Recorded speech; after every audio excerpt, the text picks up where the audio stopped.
If scalping were truly the fastest path to financial freedom, why do so many smart, disciplined, technically skilled traders abandon this strategy after a few years? Think about that for a second. If it were really that simple, financial freedom would be the rule, not the exception. What's up, everyone? Chad here. All right, stay with me until the end of this video because I am very confident it's going to make you think more critically and deeply about this topic. There's a quiet promise in the market. The idea that you can fast track your journey to financial freedom by trading multiple times a day, capturing small moves with nearly surgical precision. Scalping looks like efficiency. It looks like control. It looks like independence. But today, we're going to examine this with technical maturity. No romanticizing, no demonizing. We're going to analyze scalping for what it really is through the lens of market structure, statistics, and most importantly, human behavior.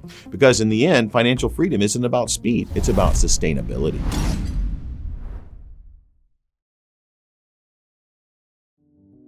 Now, scalping is very appealing because it creates a constant sense of productivity, always in the game. You're always making decisions. You're always reacting.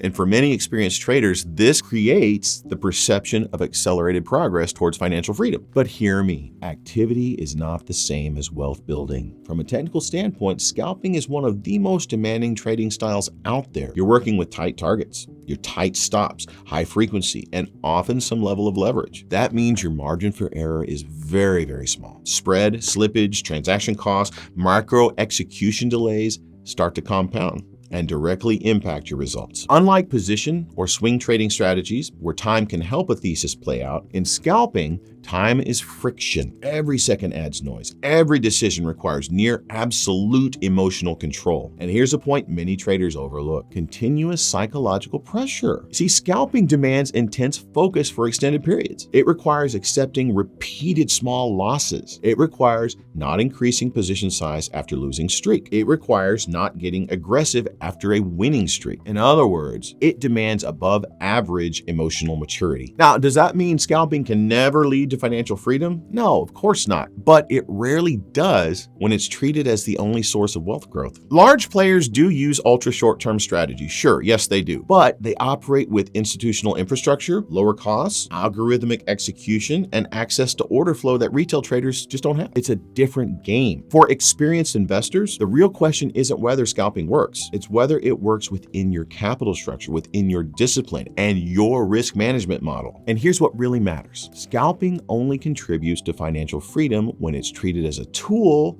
not a solution. When there's a statistically validated edge, when risk per trade is strictly controlled, when it's part of a broader strategy framework, not the only bridge to your goal. Traders who build financial freedom consistently usually understand one thing: the market rewards survival and capital efficiency, not operational intensity. True financial freedom comes from the combination of asymmetry, professional risk management, and long-term consistency. Okay, so let me ask you honestly, are you using scalping as a rational strategy or as an emotional response to the rush of getting there faster? Okay, just think about that. If this video gave you a different perspective, drop a comment below. Share your view on financial freedom in the markets.